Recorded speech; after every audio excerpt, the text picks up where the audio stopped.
Olá, gente, e seja bem-vindo a mais uma conversa entre amigos sobre o livro O Ministério do Pastor. E hoje o assunto não é fácil.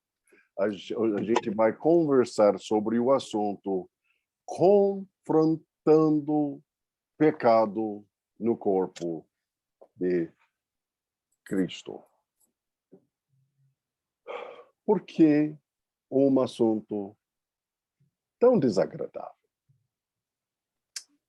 Nós vamos falar sobre muitas razões, mas fazendo esta introdução, deixe-me só fazer uma ilustração. Eu sou professor da missiologia do Seminário Batista do Sul, no Rio de Janeiro. Eu sinto honrado em lecionar 20, 25 alunos cada sala de aula, uma grande honra, muitos que estão se preparando para se tornar líderes dentro da Convenção Batista Brasileira. É uma honra. O Seminário Batista do Sul, as dependências do Seminário Batista do Sul, fica no bairro Tijuca, não Barra da Tijuca, bairro da Tijuca. E Tijuca é um bairro encercado por uma grande floresta, chamada a Floresta da Tijuca. E esta floresta tem uma característica: infiltra. Ou seja, a floresta, por natureza, quer tomar conta de tudo. Então, se você tem uma casa, tem até o bloco de apartamentos, o proprietário tem a responsabilidade de vigiar esta entrada. Tem que limpar, tem que roçar, tem que cuidar, porque se negligenciar, com certeza absoluta, a floresta vai infiltrar. Primeiro, a divisão entre o quintal e a floresta começa a se tornar até mais floresta. Lentamente começa a infiltrar o quintal. E com o tempo, raízes vão entrar, infiltrar toda a infraestrutura do prédio. E acaba até destruindo. O ponto que estou fazendo aqui é simples. Historicamente, os batistas têm entendido que há uma distinção entre a floresta do mundo e o jardim da igreja. As duas entidades não são iguais. Mundo é o mundo, igreja é a igreja. E o papel de um pastor é de zelar para manutenção desta distinção entre floresta do mundo, jardim da igreja. Como a gente faz isso na prática? Isso é nosso assunto de hoje. A gente faz na prática por meio de confrontar pecado dentro do jardim da igreja para manter esta separação e pureza. O assunto é sério. O assunto faz parte da nossa identidade como batistas.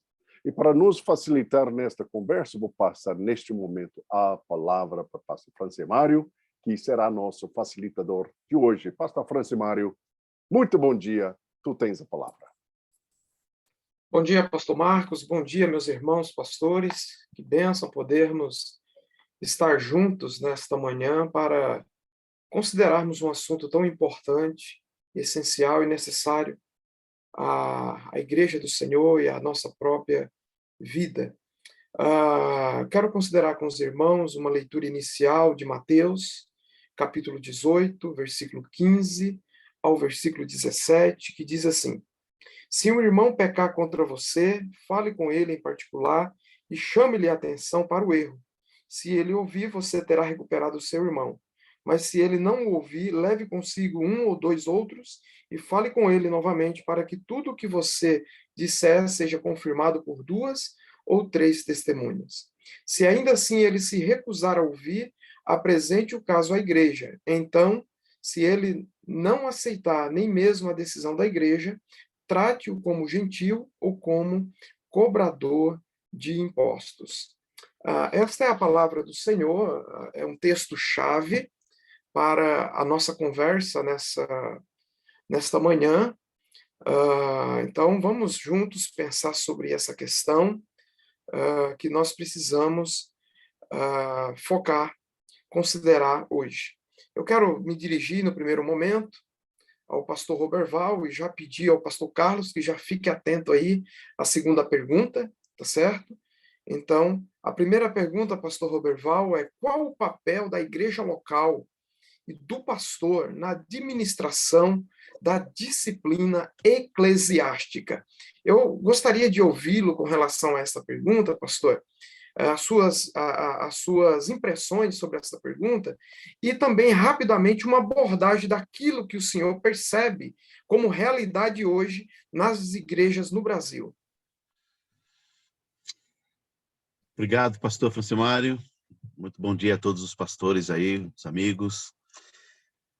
Como o próprio autor do livro aqui, o Brian, ele fala, o papel da igreja, o papel do pastor é um papel muito importante e um papel nada fácil, né? Ele diz aqui que poucos pastores esperam confrontar, poucos pastores desejam isso. A gente sabe aqueles momentos, ou aquele dia, ou aquela semana em que nós estamos nos preparando para ter uma conversa difícil, quando estamos no meio de um ambiente ou num processo de investigação, de conhecimento, ou nos chegou a informação, né? E a gente começa a investigar e começa a orar, e a gente sabe o quanto a gente já fica temeroso, né? A gente fica, em alguns casos, assim. Eu lembro do outro estudo que a gente fez aí, em que um dos pastores disse que ele tinha 95% de certeza de uma situação de pecado, né? Mas ele disse que aquele 5% tirou o sono dele por várias noites. Perdeu o sono, né? Então, o papel da igreja local é fundamental no apoio ao pastor e à sua liderança, porque isso é fundamental para preservar a santidade, para que a igreja ande em santificação. Ele fala aqui da pureza, de manter a pureza, e com muito cuidado, porque a gente pode ficar muito focado a gente pode cair numa cilada do legalismo, né? Por que nós vamos confrontar uma pessoa de pecado? Alguns eu já tive essa péssima experiência. Não, é porque senão a nossa igreja vai ficar manchada, senão o nosso nome, senão, quer dizer, nunca, parece que não é o alvo, não é a alma, não é aquela vida que está se perdendo, que está se afastando. Parece que o amor, assim, é o orgulho denominacional, ou várias situações. Então, isso é muito sutil, também nem estou afirmando que seja isso, mas é um perigo. Então, a motivação é muito importante a gente observar isso. Então, manter essa pureza. Uma questão que ele aborda aqui também é um papel de pai, de você olhar como cada membro, como filho, como a Bíblia aponta, porque do filho você não desiste. E nós somos tentados a rejeitar, nós somos tentados a desistir de pessoas. Há uma tentação muito grande. A gente, por alguns e vários motivos, a gente chega uma hora que fala assim, tomara que vá lá para a igreja do Francimário, tomara que vá lá para, sabe? Às vezes a gente luta com a rejeição no coração, há um perigo. Então, esse processo é muito importante. Eu tive experiências aqui também que a gente entrou no processo de reuniões, de conversa, e parece que havia pessoas que não pensavam na restauração. Eles entraram como entraram no Sinédrio contra Jesus.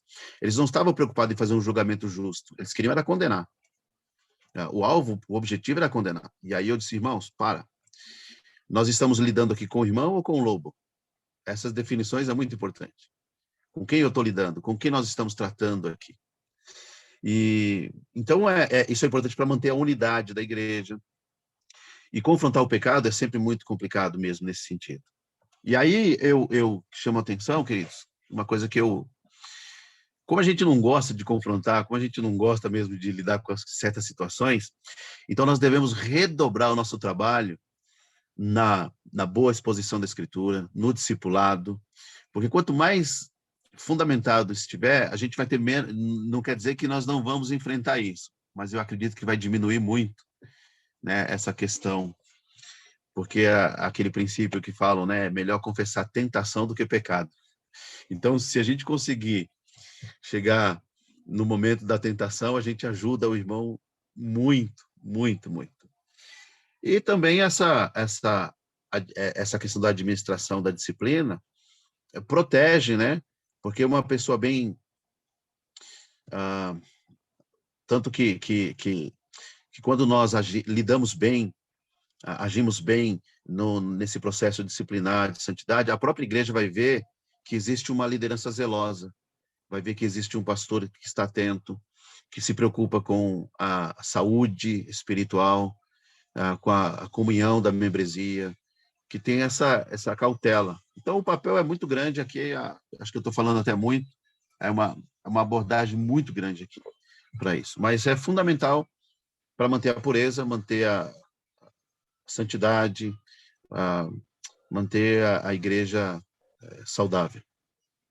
Eu acho que foi essa. E a última pergunta, você falou do processo, como eu estou vendo, né, Francimar, é isso? A pergunta, baseada nisso que já foi falado tudo, é sobre a questão no Brasil. O senhor percebe que as igrejas estão praticando a disciplina eclesiástica ou isso aí está estacionado? Estacionado absolutamente. Eu conheço apenas uma igreja que trabalha assim, aqui, um amigo meu. São raríssimos. Eu não estou dizendo que as outras, eu estou falando das que eu conheço, né? Mas é muito raro. Está sendo muito raro mesmo. Até porque é um processo que ninguém quer, mas não agir dessa forma é você agir contrário ao que a Bíblia ensina, está andando em desobediência, e isso vai trazer muitos danos para a congregação. Muito obrigado, pastor Roberval. Pastor Carlos, quero lhe ouvir a respeito da segunda questão. Como tratar o pecado impenitente à luz de Mateus 18, 15 a 17, como eu já li no início? Então, irmão, por favor, fique à vontade. Bom dia a todos. A paz do Senhor seja conosco, você que está aí nos ouvindo também agora nesse momento. Eu pensando nisso, me surgiu uma frase aqui. Deus coloca o dedo na ferida e não ao seu redor para massageá-lo. A ferida, obviamente, é o pecado. E Deus ele não massageia o pecado. Deus ele vai direto ao ponto, porque, na verdade, a santidade dele não permite compactuar com o pecado. Essa palavra impenitente, ela vem trazer para nós o significado daquele que não se arrepende, aquele que comete um erro e ele traz para dentro de si que aquele erro é uma normalidade, é algo normal, é algo que todo mundo erra porque eu não posso errar. Talvez essa seja a maior justificação. Mas tratar esse pecado impenitente dentro desse princípio, eu creio que a primeira palavra-chave que eu encontro nela é o amor. Nós precisamos interpretar isso à luz do amor de Cristo. Como Cristo tratou o meu pecado, o seu pecado, o nosso pecado. Se ele fosse levar isso em conta, tenho certeza que o julgamento de todos nós seria iminente. Não teríamos condições de argumentação contrária. Até porque, quando a gente vai ali em Romanos 2,5, Paulo ele fala algo interessante. Ele diz, mas segundo a tua dureza, o teu coração impenitente entesouras para ti mesmo ira, para o dia da ira e da revelação do justo julgamento de Deus. Aqui eu creio que Paulo ele trabalha um princípio muito importante para a nossa vida, e é o que Brian vai colocar isso como um ponto vital. Esse pecado ele não pode ser massageado, Esse pecado ele não pode ser maquiado, né? Esse pecado ele precisa, quando detectado, ser cuidado, ser tratado, e eu usaria a palavra ali como extirpar ele, arrancar, tirar, porque se nós cortarmos uma árvore daninha, que ela não dá frutos bons, apenas em cima, ela vai brotar novamente. Mas se tirarmos a sua raiz, com certeza ela não produzirá o efeito contrário. Então, eu creio que dentro da igreja é um processo delicado, é um processo difícil, porque a grande questão é essa. As pessoas querem ser massageadas no seu ego, mas elas não querem ser confrontadas no erro. Todos nós temos isso, e eu acho muito interessante porque nós precisamos compreender isso, que a nossa natureza, embora estejamos em Cristo Jesus, como diz sempre o nosso pastor Atílio, a nossa inclinação ainda é mais para a carne do que para o espiritual.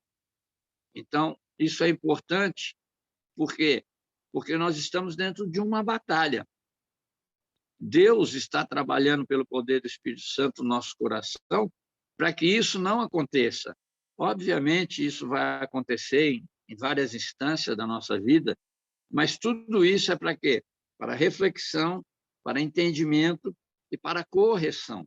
Então, eu vejo que essa falta de compreensão, essa falta de arrependimento do pecado, porque hoje penso eu que relevar o pecado seria melhor para não confrontar, para não machucar o irmãozinho, porque ele já está machucado pelo pecado. Não, não, ao contrário. Nós devemos ir até o irmão, nós devemos chamar o irmão e nós devemos trabalhar isso pessoalmente, como diz meu irmão, estou contigo, quero chorar contigo, mas esse choro é breve, porque em breve nos alegraremos, porque o seu pecado ele foi registrado, ele foi detectado, ele foi retirado e hoje o irmão tem uma nova vida. Então, quero pensar que esse ato que Deus trabalha para nós, né, é muito importante.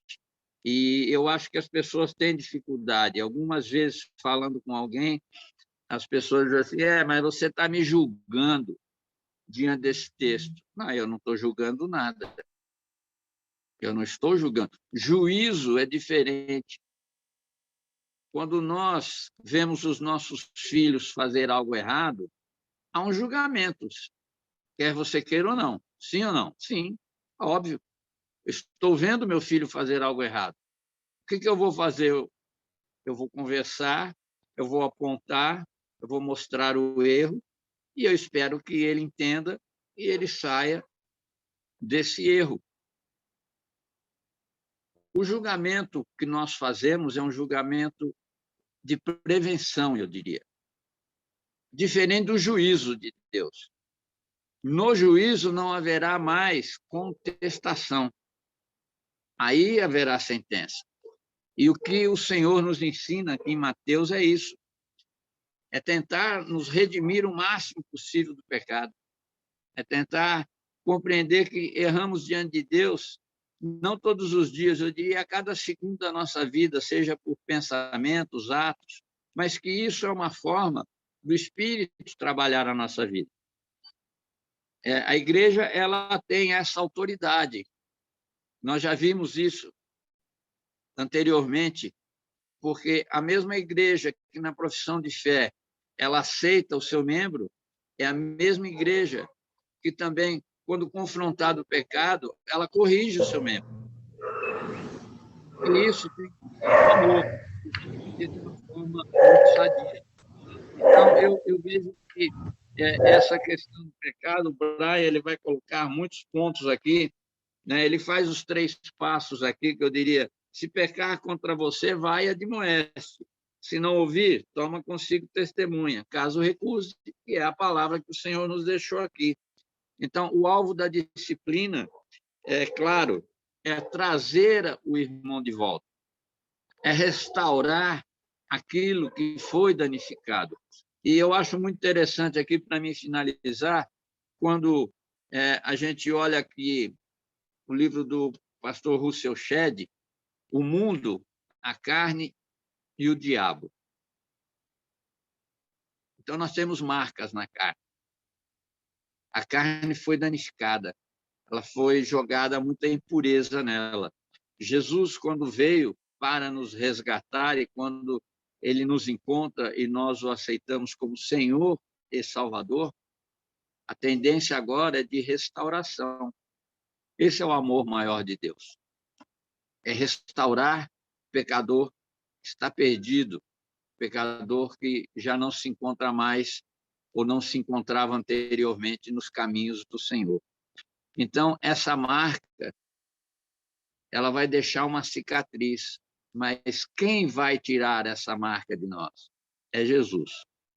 E é nesse amor fraternal, nesse amor de conhecer a nossa inclinação, que ele, pelo poder do Espírito de Deus, vai tratar a nossa vida. Então, essa palavra é muito importante. Todo pecado precisa ser detectado, cuidado e arrancado do nosso coração. Se nós o tirarmos apenas por palavras, pode estar certo que ele vai brotar, e a intensidade, quando você corta um tronco, é que a raiz se fortalece mais ainda e ela vem com mais força. E isso precisa ser tirado, porque isso é uma erva daninha que está impregnada dentro da igreja e ela vai contaminar. E essa contaminação é perigosa. Quem vai detectar isso? Somos nós. Embora o texto está trazendo uma individualidade, eu quero pensar aqui também, para fechar, que é quando o irmão peca contra mim. Vá até seu irmão, com amor, com carinho, converse. Se ele não te ouvir, leve mais alguém junto contigo. Se não ouvir, leve à igreja. E aí a igreja ela tomará uma posição. Mas eu entendo isso. Deus coloca o dedo na ferida e não ao seu redor para massageá-lo. Todo pecado tem que ser tratado e tratado com arrependimento. João Batista disse bem: arrependei-vos. Jesus disse: arrependei-vos que o reino chegou. Pedro, em Atos, vai dizer: arrependimento é a chave para que nós possamos retornar para o verdadeiro caminho. Que Deus abençoe a todos em nome de Jesus. Obrigado, pastor Carlos. Eu quero dirigir a terceira pergunta ao Bruno e logo na sequência eu quero passar a palavra ao pastor Marcos para ele fazer algumas considerações. Irmãos, nós temos algumas perguntas ainda pela frente. Eu quero pedir a compreensão dos irmãos de nós trabalharmos as respostas entre 3 e no máximo 5 minutos, porque senão nós não vamos conseguir aí contemplar as perguntas que nós temos aí pela frente. E eu quero ouvir os irmãos com relação a essas questões, tá bom? Então, conto com a compreensão dos irmãos aí com relação a essa dinâmica do tempo. Pastor Bruno, como você tem confrontado o pecado da preguiça e a exploração da igreja por membros, conforme aí nós temos em 2 Tessalonicenses 3, que Paulo vai narrar aí essa questão, do versículo 6 ao 15, no contexto da igreja local, né? Aquele irmão que não trabalha, mas quer receber ajuda. Como trabalhar isso e como resolver esse problema da preguiça, pastor Bruno? Eu pastorei bastante tempo como auxiliar em igrejas muito grandes, né? Eu tinha até assistente social, tinha toda uma estrutura para isso, porque a gente brincava que tinha um pessoal que eles eram os pedintes de igreja, né? Então eles vinham, ficavam pedindo coisas para vários irmãos de grupos diferentes que não se relacionavam. E a gente fala assim, ó, gente, alguém pediu alguma coisa? Concentra na igreja, por conta disso. E aí, no momento que a gente identificava que essa pessoa às vezes se oferecia emprego, teve uma igreja, o rapaz pedindo dinheiro, falou assim, olha, a gente está precisando aqui de um pintor, você quer fazer? Não sou pintor. Ah, você pode ajudar na manutenção? Não faço. Então, aí ele saiu da igreja, foi para uma outra igreja pedir também, falando mal da nossa igreja, porque a gente não ajudava ele. Isso aconteceu mais de uma vez, tá? Com bastante frequência, inclusive, né? Então, eu acho que a gente precisa ter bastante cautela com isso, né? E tem essas pessoas. E a solução para isso eu entendo que seja os passos de Mateus aí, né? Chamar essa pessoa, confrontar essa pessoa, fazer ela compreender que a preguiça, ela é pecado, né? E é interessante talvez a gente até pensar que muitas vezes nós demonizamos alguns pecados, né? Tem pecado que a hora que chega na igreja não passa nem pelos 3 passos, já vai direto para a igreja, se bobear, a gente já trata que nem 1 Coríntios 5, já exclui sem nada, né? Já vai com os 2 pés no peito. E tem pecado que a gente tem, né? É a senhorinha que é fofoqueira, não tem problema, né? É o irmão que é meio preguiçoso, mas ele ajuda de vez em quando. E a gente não trata. Então, eu acho que a gente precisa tratar com seriedade todo tipo de pecado. E esse caso, eu acho que é conscientizar a pessoa, de fato, que a preguiça é pecado, e em alguma medida também dar uma segurada no apoio que a gente tem dado, né? Eu acho que a gente precisa apoiar aquelas pessoas também que se ajudam, né? E que caminham numa direção boa, né? A menos que seja um trabalho realmente social desvinculado da igreja. Agora, se a gente está lidando com um membro da igreja, um irmão em Cristo, ele precisa se movimentar, né? Aquele que não trabalha e também que não coma, né? Se eu for olhar o Tessalonicenses mesmo. Obrigado, pastor Bruno, aí pelas considerações. Pastor Marcos, por favor, deixe aí suas impressões aí com relação a tudo que já foi falado aqui, baseado aí nessas 3 primeiras perguntas. É muita coisa. Eu estou até colocando observações dentro do nosso grupo de chat, só para contemplar. Mas isso, pastor Francimário, é um papel principal de um pastor. Um pastor é um jardineiro. Aquelas metáforas do pastor Carlos, gente, eu não posso pensar sobre coisa melhor. O pastor é o líder da equipe de jardinagem dentro da igreja local. E até a erva daninha que nós estamos sempre batalhando contra é pecado. Então, isso é fundamental. Podemos observar algumas coisas. Em primeiro lugar, a luta começa com cada um de nós. Este grupo aqui começou agora 2, 3, nem sei quanto tempo atrás. É um bom tempo atrás. Mas começamos, alguns de vocês lembram, como um estudo sobre a santificação, busca de santidade. Começou ali. Então, o modelo de disciplina dentro da igreja local deve ser o pastor, deve ser os presbíteros. Ou seja, você viva embaixo da disciplina.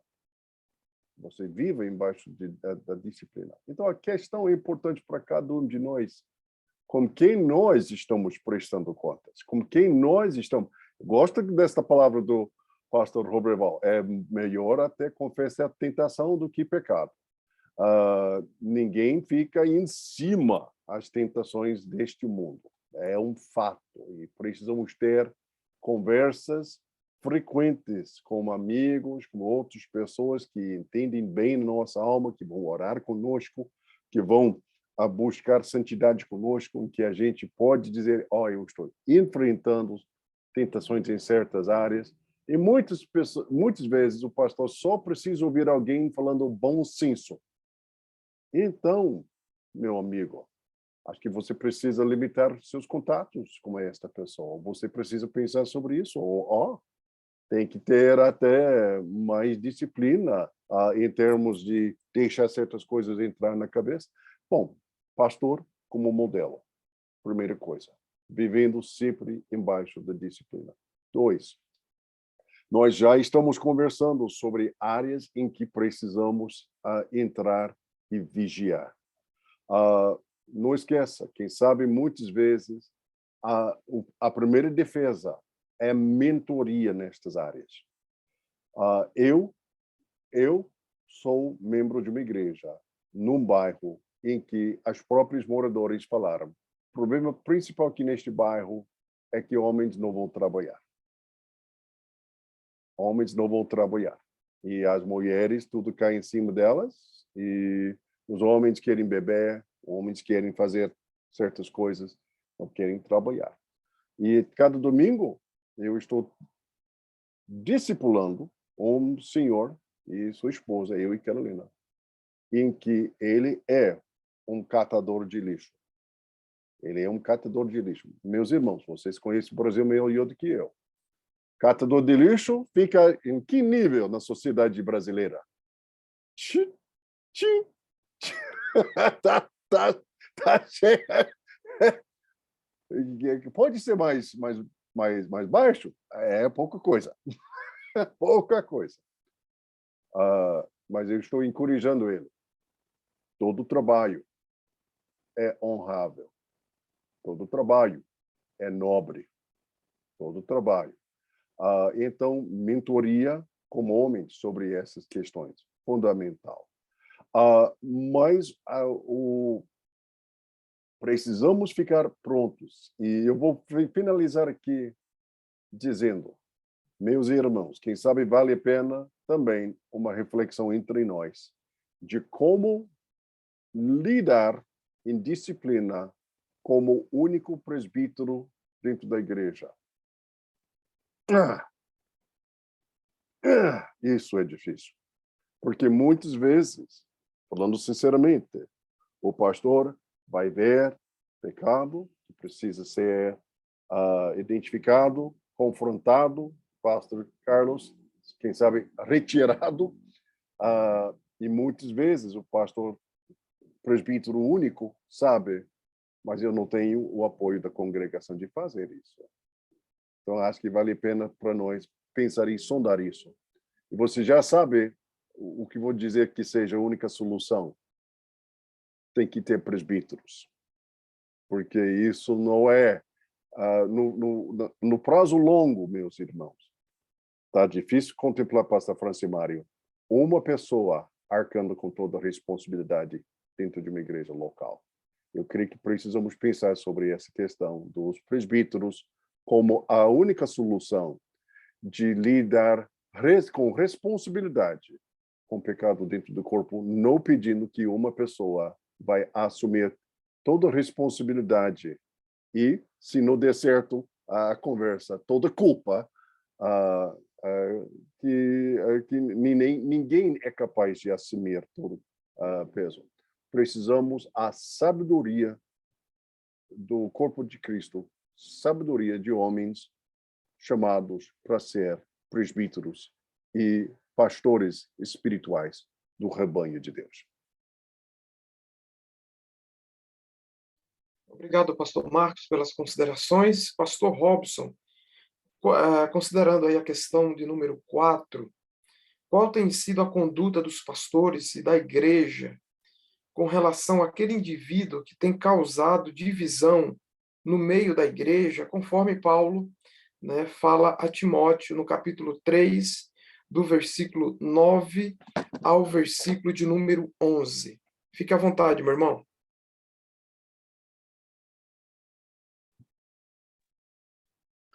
Bom dia a todos.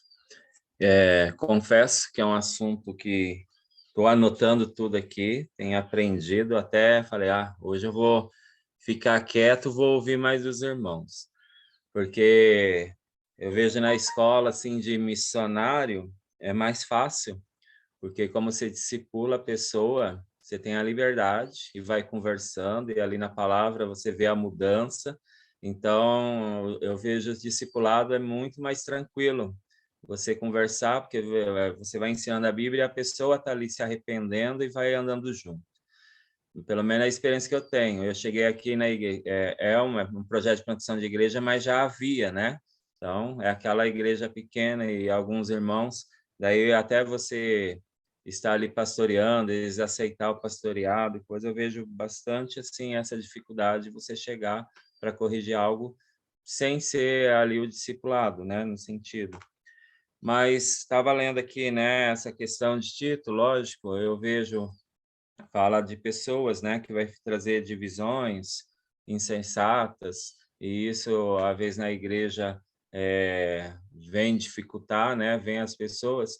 Eu, olhando, né, a experiência que eu tenho e com quem a gente tem que relevar muitas coisas, mas é chegar no irmão ali, conversar, né, ao lado.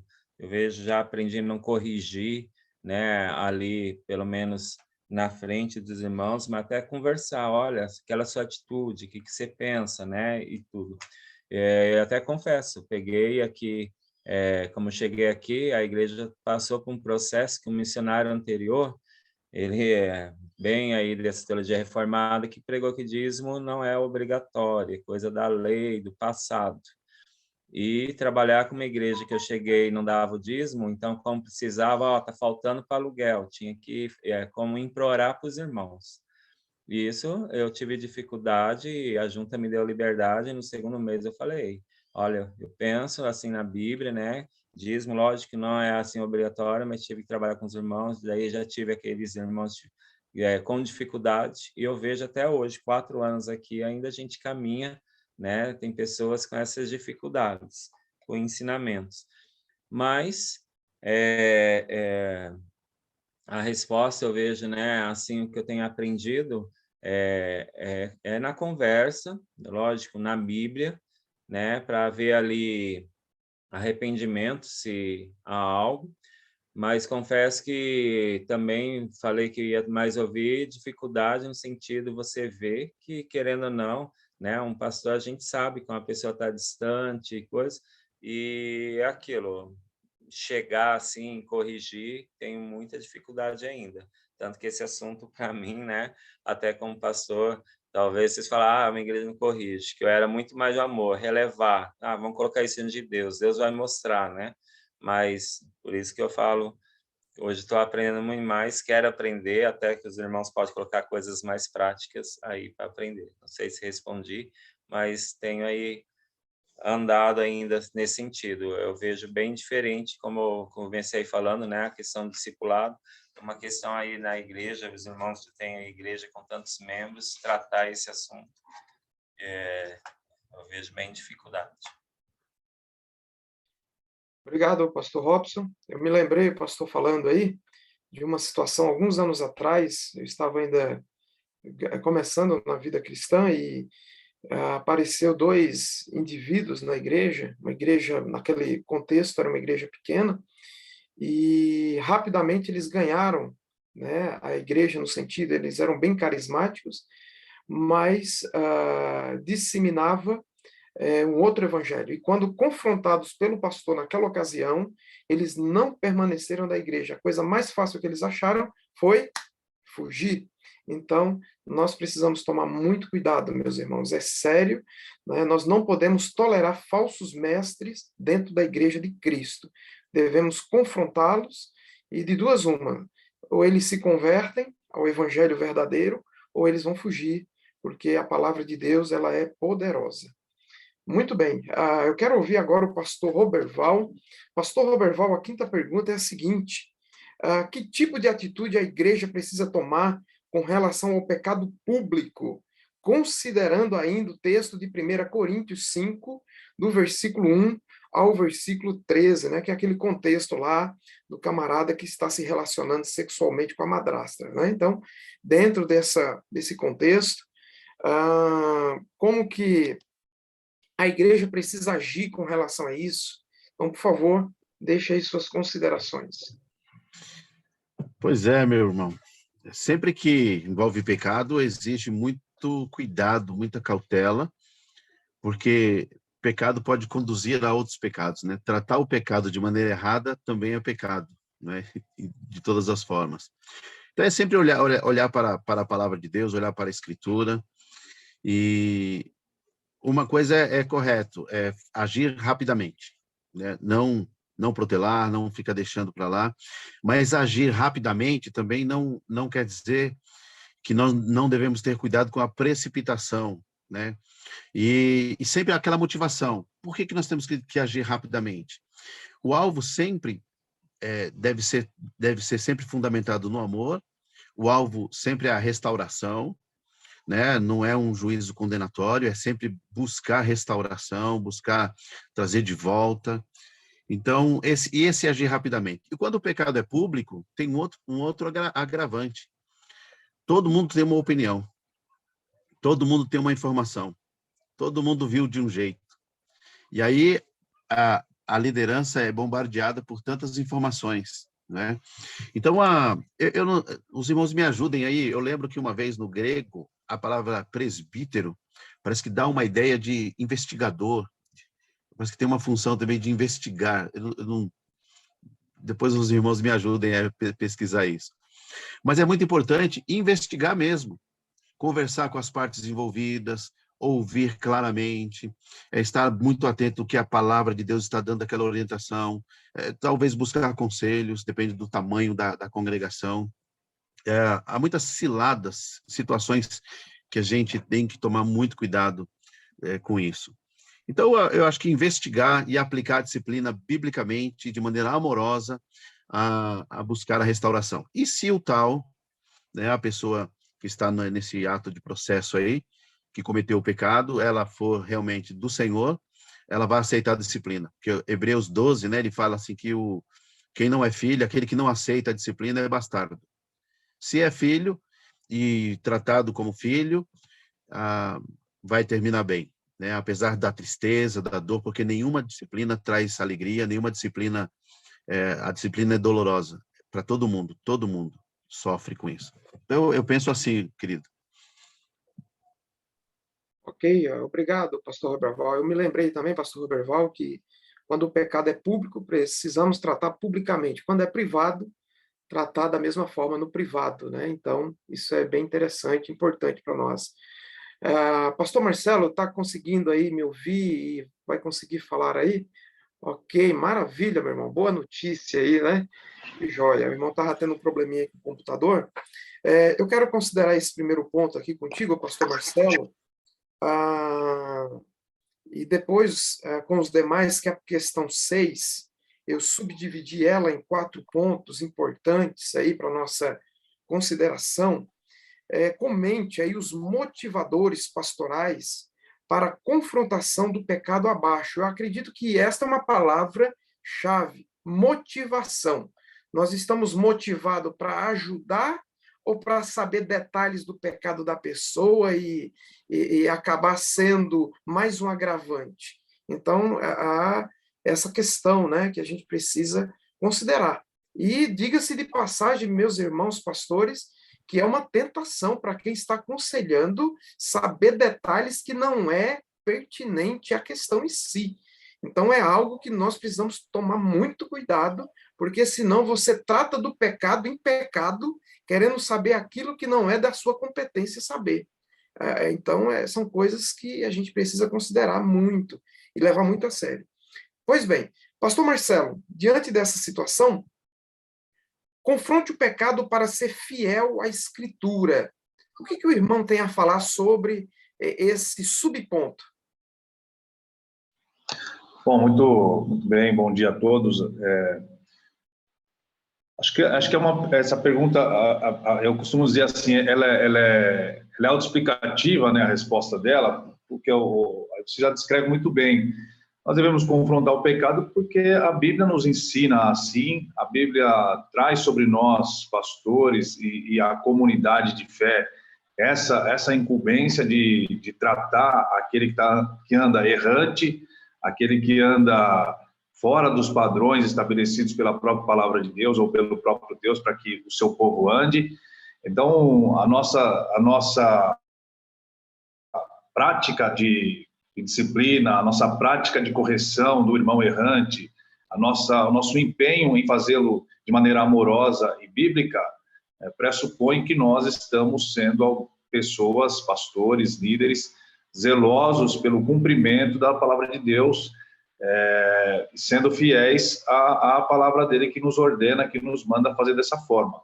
Eu acho que o único ponto que eu ressaltaria dentro disso é ser fiel à Escritura. Então, não posso ser mais ferrenho do que a Escritura é, e nem mais brando do que ela quer que eu seja. Então, eu tenho que ter esse equilíbrio, e por isso há que se ter um bom esmero aí no dedicar-se ao estudo do caso, buscar biblicamente, como, por exemplo, o fulano foi pego nesse ato.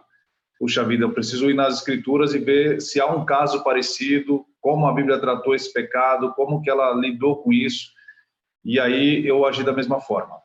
Então, e aí cabe sim conselhos, né, ter conselheiros, pastores mais maduros que possam nos ajudar, nos auxiliar em determinados momentos, e não se furtar de que temos que praticar, né, a disciplina sempre que necessário.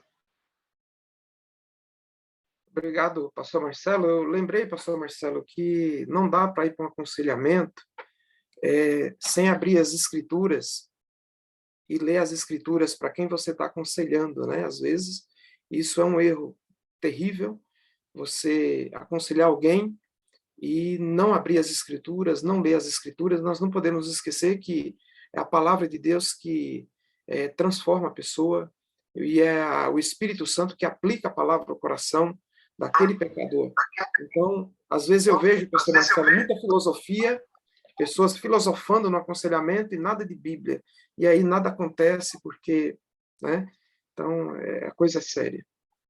Olha, só corroborar com o que você está dizendo, uma vez eu tinha uma amiga, e ela era jovem, não era casada, nem eu na época, mas tínhamos um grupo de amigos ali, ela era de uma outra igreja, e nossas igrejas eram amigas, então fazíamos muitas coisas juntos, né? Eu era líder de jovens da igreja que eu era, e tinha um outro líder de jovens lá, então os jovens estavam sempre juntos. E aí conheci essa moça, e uma vez ela compartilhou comigo o seguinte, ela foi procurar ajuda com o pastor dela tinha recém se formado aí em psicologia, e aí ela falou assim, veio compartilhar isso horrorizada, né? Falou assim, puxa, você acredita que eu fui ter conselho com ele, e ele abriu o livro de psicologia para me aconselhar, e em nenhum momento ele abriu a Bíblia. Isso uma jovem me falando do que o pastor fez. Abriu o livro de psicologia para aconselhá-la, e não abriu a Bíblia nenhuma vez. Então, é muito triste que essas coisas aconteçam. Obrigado aí, pastor Marcelo, por compartilhar também essa experiência aí, né? Porque, infelizmente, é uma realidade. Pastor Carlos, por favor, pastor Carlos, à luz da pergunta 6, sobre os motivadores pastorais para a confrontação do pecador, por favor, comente aí esse segundo ponto, confronte o pecado por causa da pureza da igreja.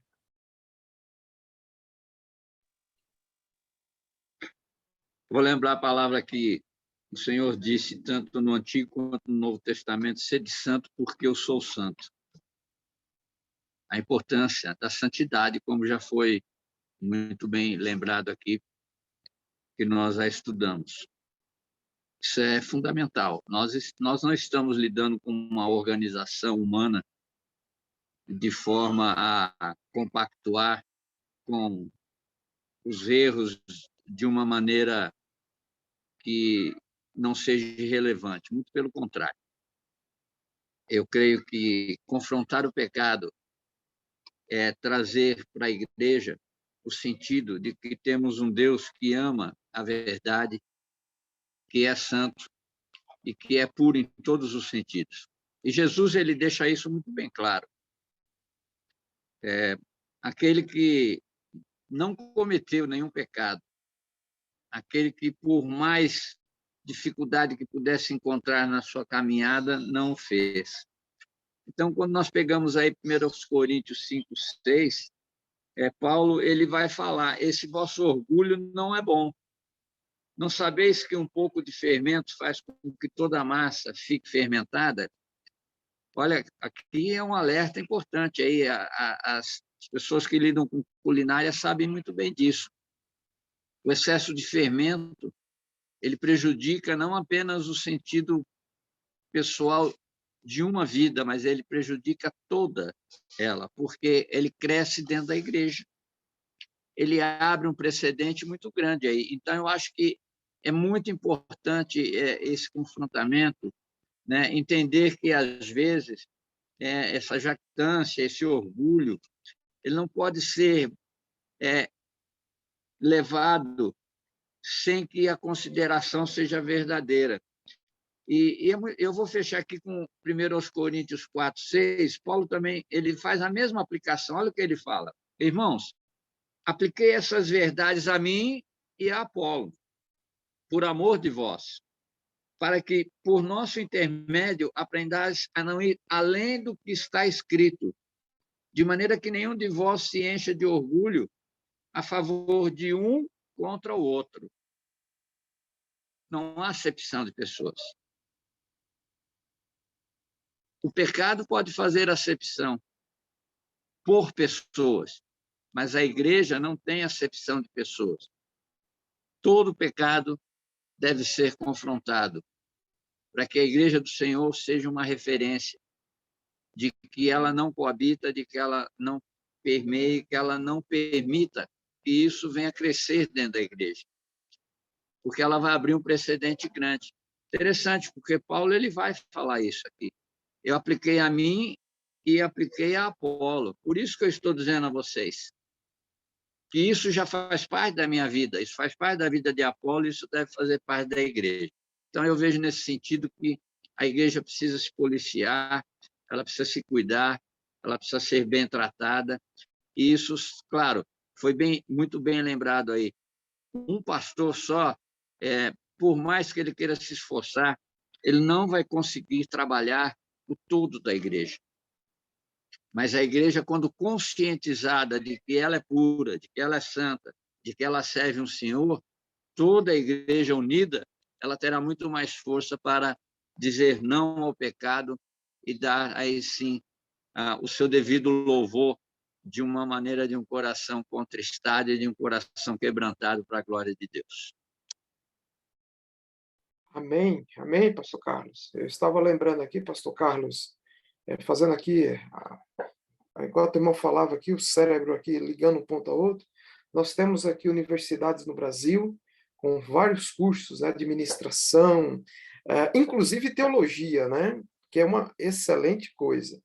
Mas nós não temos nenhuma graduação de nível superior com o título pecado. Né? Não existe, né? Uma faculdade se forme, seja perito no pecado, né? Por que não tem? Porque nós já somos perito nisso, né? Então a gente tem que tomar muito cuidado com isso, meus irmãos. Falando de nós mesmos, não da igreja em si. Deus nos ajude, porque só a graça dele, o poder do Espírito Santo e a nossa submissão a Deus vai nos fazer seguir firme em Cristo Jesus. Pastor Bruno e depois o pastor Robson, e depois eu quero estar passando aí a palavra ao pastor Marcos, para ele fazer algumas considerações sobre o que nós estamos falando aqui. Mas, pastor Bruno, dentro dessa mesma questão, confronte o pecado por causa do nome de Cristo. O que o irmão tem a falar sobre isso?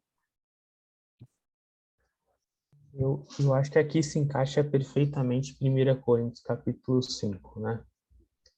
Texto que eu tenho estudado bastante porque a gente está com caso de confrontação aí lá na igreja, né? Mas eu entendo que esse caso específico de 1 Coríntios 5, ele é uma exceção das exceções, né? Tanto que Paulo pula todos os passos, né? Para Tito ele fala, confronta 1, 2 vezes, depois você rejeita. Em Mateus 18, você tem 3 passos. Em 1 Coríntios 5, não, né? 1 Coríntios 5, Paulo já fala assim, ó, eu excluí daqui. Então, vocês excluem daí também. Por quê? Porque o escândalo era tão grande que não só a igreja estava impura, e não só a palavra de Deus estava sendo rejeitada, mas o testemunho da pessoa de Cristo estava sendo impactado. Então, um caso desse, ele precisa ser disciplinado por conta do testemunho de Cristo. né? Tanto que Paulo fala, a gente não vê isso nem entre os pagãos, né? Então, vocês precisam excluir essa pessoa, e até a consequência, né, de você nem se relacionar com ela é para deixar claro para a sociedade de que essa pessoa dizia que fazia parte da igreja de Corinto, mas na medida em que a igreja nem se aproxima dela, não come com ela, não lancha com ela, não... As pessoas de fora iam olhar e falar assim, ó, essa pessoa fala que é lá da igreja de Corinto, mas o pessoal lá, quando ele atravessa a rua, o pessoal atravessa para o outro lado. Então, eu acho que essa pessoa, essa atitude não pode ser vinculada a Cristo que eles testificam, né? Então, a disciplina ele tem esse papel. Algo que eu tenho batalhado bastante, né? E foi falado um pouco aqui, eu tenho me questionado se 1 Coríntios 5 a gente deve aplicar todo o caso de disciplina ou não. E eu tendo a pensar que não, tendo a pensar que 1 Coríntios 5 é nesse caso de exceção das exceções, em que o testemunho de Cristo ele está sendo impactado, né? Porque, olha, você não pode nem conversar com a pessoa, você não pode ter nenhum tipo de relação. E eu tenho orado para Deus me dar graça, sabedoria, e penso em conversar até com alguns dos irmãos, porque eu tenho medo numa questão dessa de disciplina, que é o seguinte: a maioria das igrejas não disciplinam ninguém, fato. E aí, para a gente não ir na libertinagem, eu tenho visto algumas igrejas que disciplinam todo mundo. Então, assim, eu posso cair na libertinagem ou eu posso cair no legalismo. E entre essas duas coisas, eu acho que é um equilíbrio muito desafiador, né? Será que eu aplicar 1 Coríntios 5 a todo caso não seria um exagero? Ou seria o equilíbrio? Então, esse tem sido um desafio que eu tenho tido, né? Conheço uma igreja aí bem pequena, que tem quase o número, em 15 anos, quase o número de excluído que ela tem de membro. Então, será que, né? Como que a gente administra isso? Então, eu tenho pensado, e agora como pastor, né? Primeira vez que eu sou pastor-presidente de uma igreja, é papel meu equilibrar isso, né? Então, tem sido um desafio, mas eu entendo que a disciplina, especialmente o caso de 1 Coríntios, ele tem justamente esse papel de ser executado por conta do testemunho de Cristo aonde a igreja está. Ok, obrigado, pastor Bruno. Pastor Robson, dentro dessa questão 6, os motivadores pastorais para a confrontação do pecado, comente, por favor, né, esse tópico, confronte o pecado por causa da alma das pessoas. Ok. Temos que confrontar, né, o pecado, o erro, assim, de uma pessoa, a questão da alma, para a pessoa não se perder, né? Não ir para o inferno, vamos colocar bem direto assim, por causa daquele pecado que acha que é certo. Então, eu vejo assim, é um desafio, mas você confrontar é ali a palavra. Por isso que eu falo, né? O discipulado é fundamental nas igrejas por causa disso. Porque você vai indo em tal ponto que você vai confrontando e vai levando a pessoa a essa intimidade com Deus, e ali pecado vai confessando e vai tirando, né? Vai trabalhando o que a pessoa está buscando, está se arrependendo. Então, vejo fundamental. Agora, eu vejo muitos assuntos. Você pode pregar na igreja, né? Usar o púlpito ali com a palavra, pessoas ali ouvem e não querem mudança, é complicado. Mas eu vejo como pastor, tendo, né, a liberdade buscando, tem que confrontar sim, porque se a pessoa, né, tá naquele erro, então, em virtude aí da pergunta da alma, é você colocar, né, que se é pecado ali, está errado, essa pessoa vai ter, né, ela tem que temer a Deus, né, em primeiro lugar, essa atitude, as consequências. Então, eu vejo, nessa sugestão, eu vejo mais tranquilo em relação, assim, à pessoa mesmo, né, se é temente a Deus, filho de Deus, ela vai pensar, né, tem que vir um arrependimento, e se não vir, né, daí é complicado mesmo. Então, em relação, assim, à alma da pessoa, é você confrontar. né, do que ela está ali praticando, a vida dela com Deus, e eu creio ali, né, entender nesse sentido. Daí, em relação à igreja, né, em relação a coisa que o Bruno já respondeu, o outro irmão aí respondeu. Creio que é isso aí, a resposta, confrontar, né, as pessoas da atitude. E isso até nós, né, temos que estar constantemente nos confrontando diante de Deus, as nossas atitudes, né, confessando nossos erros, o nosso caráter para melhorar a cada dia, que sabemos, né, que estamos aí a cada dia nós mesmos temos que prestar conta primeiramente a Deus das nossas vidas, das nossas atitudes, e assim, né, depois ensinar os irmãos dessa maneira. Obrigado, pastor Robson. Nós estamos aí chegando ao final, e antes de passar a palavra para o pastor Marcos, para ele fazer as considerações finais, eu quero pedir ao pastor Marcelo, né, para considerar a última pergunta. E antes do pastor Marcelo considerar essa última questão, irmãos, eu fiquei pensando aqui que não dá para a gente, de fato, quando Paulo fala sobre o que o pastor deve ser, falando de qualidades, características, o modelo, né? O pastor ele precisa ser modelo, precisa ser o exemplo, porque se nós não formos esse modelo e esse exemplo, nós não vamos poder exercer esse confronto, né? Imagina a pessoa confrontando o mentiroso quando o próprio líder é mentiroso.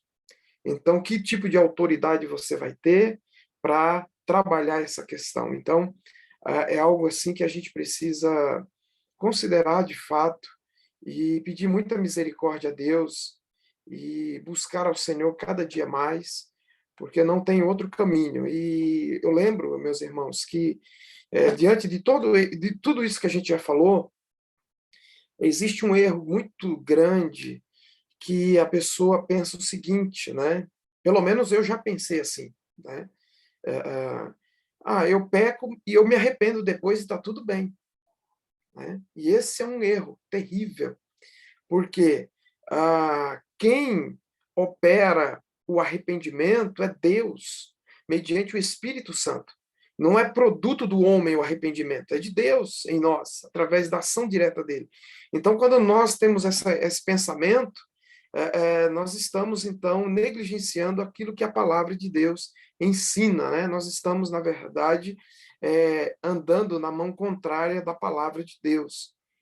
E então, só essa palavra de reflexão com relação a tudo que já foi falado. Pastor Marcelo, comente a citação do Brian, quando ele diz o seguinte, eu achei pertinente essa colocação dele: Deus ordenou o uso da disciplina na igreja como meio de salvar almas e purificar os crentes em sua luta contra o pecado. A disciplina é um ato de amor feito por amor às almas. O que o irmão compreende disso aí? E na sequência, aí, o pastor Marcos, por favor, pastor Marcos, depois da palavra do Marcelo, o senhor tem a palavra, eu vou estar agora só ouvindo, eu vou precisar me deslogar aqui do computador e ficar no celular, tá bom? Deus abençoe. Estamos juntos, meus irmãos. Amém. Vocês conseguem me ouvir? Então, eu tinha levantado a mão quando o Robson estava falando, justamente eu ia comentar sobre isso, que a 7ª pergunta diz, sobre a disciplina é um ato de amor, né, feito por amor às almas. Quero só terminar de ler o 2º parágrafo aqui, que ele diz: embora decisões pecaminosas possam colher sofrimento terreno, nossas palavras de confrontação amorosa podem levar as pessoas ao arrependimento, salvando-as no último dia. Então, a disciplina eclesiástica, quando feita biblicamente, ela tem, como já foi dito aí, ela tem sempre esse objetivo final de resgatar o irmão errante, de resgatar a ovelha que se desgarra. E então, ela precisa ser feita em amor, biblicamente, à luz das Escrituras, e com essa motivação, já que foi falado bastante sobre motivação, com essa motivação de trazer o irmão de volta. Nunca de expelir, mas sempre de atrair aquele que anda errante. Então, eu acredito que o Brian foi muito feliz nessa conclusão, acho que nessa questão disciplinar, ele concluiu muito bem que Deus ordena, é uma ordenança de Deus, e nós como servos, como pastores, homens escolhidos por Deus para pastorear o seu rebanho, precisamos obedecer ao Senhor, né? Se nós pregamos que as nossas ovelhas precisam obedecer à palavra de Deus, nós também precisamos. Então, precisamos obedecer aquilo que Deus nos ordena, até pelo fim que essa obediência leva, que é salvar, purificar as pessoas, que é ajudar essas pessoas a lidarem com os seus pecados, que é causar temor naqueles que estão vendo, falar assim, olha, eu não devo proceder assim, eu vi como aconteceu, eu sei que se eu andar errado, a mesma coisa vai acontecer comigo. Agora, a questão da impunidade, ela faz todo o efeito contrário. Baixa o nível de santidade, dá aquele senso de eu também posso, se ele fez, eu também posso, e os malefícios vão só se somando e agravando aí no meio da igreja. Então, eu acho que é um ato de amor, precisa ser feito como um ato de obediência a Deus, e para que isso gere temor nas demais, gere zelo pela palavra de Deus, zelo na igreja, zelo na conduta cristã, e também para que seja pedagógico, né? Que os irmãos sejam ensinados a lidar com o pecado, a lutar contra isso e a saber como proceder, porque todos nós pecamos, né? A diferença é que alguns de nós lutam contra esse pecado e outros se regalam no pecado. Então, nós devemos ensinar as pessoas a lidarem com o pecado. Você pecou, 1 João nos ensina bem, confessa o teu pecado, se arrependa, abandone esse pecado. Deus é fiel e justo para te perdoar, mas não para que você fique dessa mesma forma. Acho que é isso.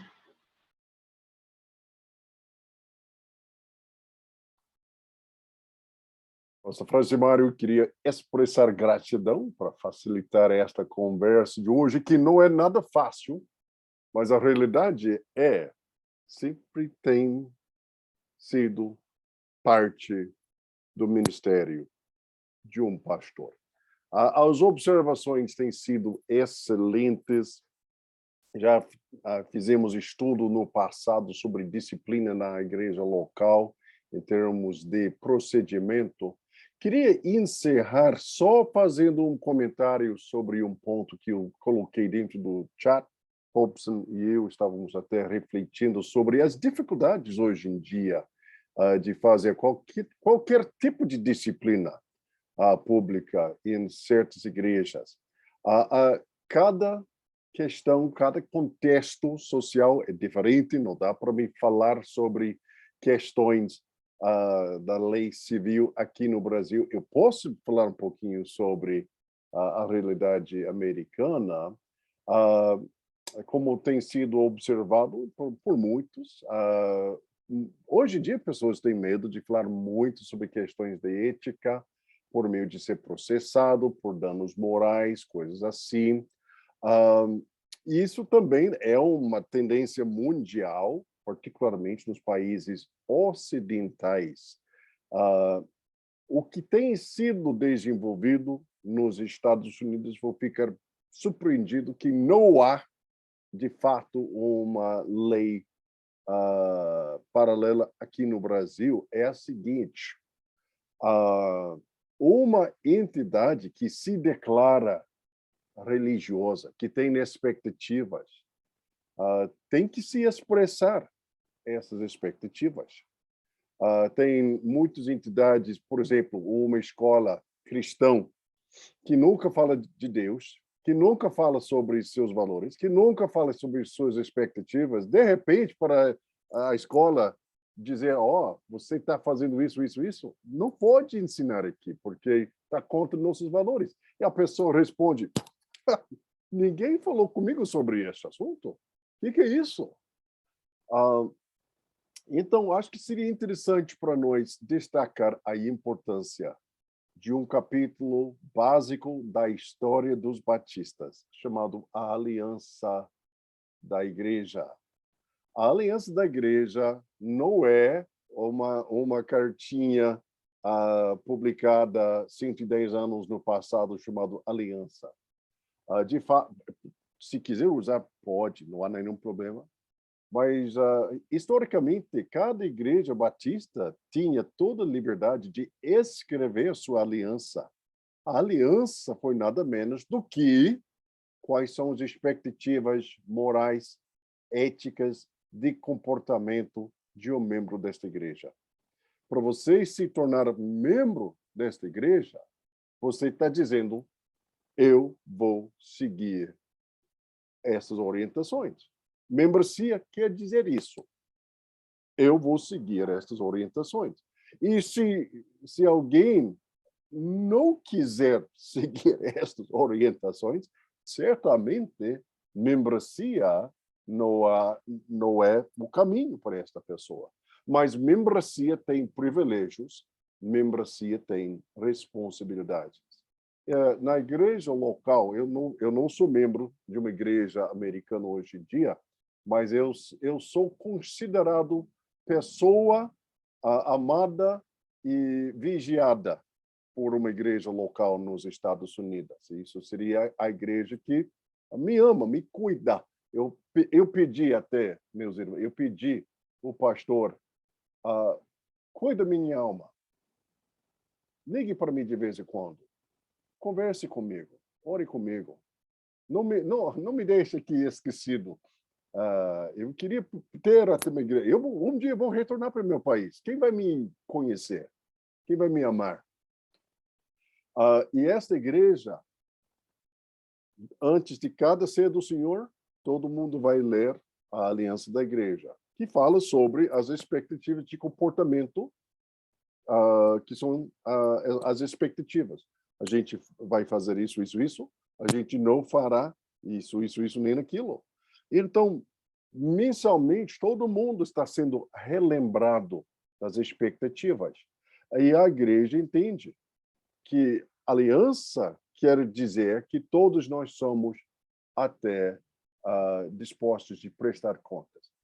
Então, pastor Carlos, eu vou encerrar só contemplando sua observação excelente sobre algumas pessoas vão dizer todo mundo erra, então porque não sou eu. Eu creio que isso seja o pensamento de muitas pessoas. Quando eu comecei a pastorear a minha igreja, a primeira igreja, eu desafiei a igreja invertendo esta observação. Vocês têm certas expectativas de mim, que eu não vou fazer isso, nem fazer aquilo, porque se fizer, vocês iam me retirar do pastorado. Mas a pergunta é, por que só eu vou ter esta prestação de contas? Será que todo membro não precisa ter esta prestação de contas? E acho que a igreja entendeu bem. Todos nós temos expectativas. É bom que essas expectativas estão constantemente sendo comunicadas.